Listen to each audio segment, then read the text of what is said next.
i ragazzini e le ragazzine che si scoprono omosessuali hanno paura di discriminazione, comunque di atti fisici.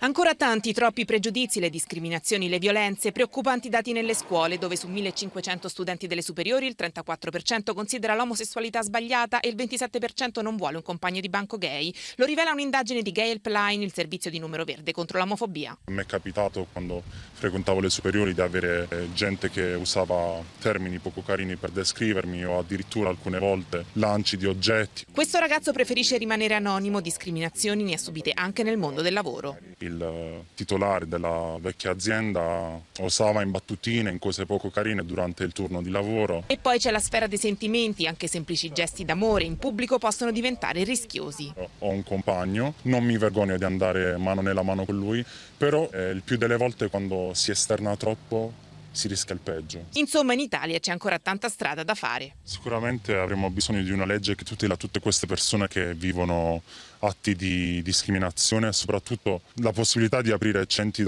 di accoglienza e case antiviolenza o rifugi per tutte quelle persone che non hanno più un posto dove stare.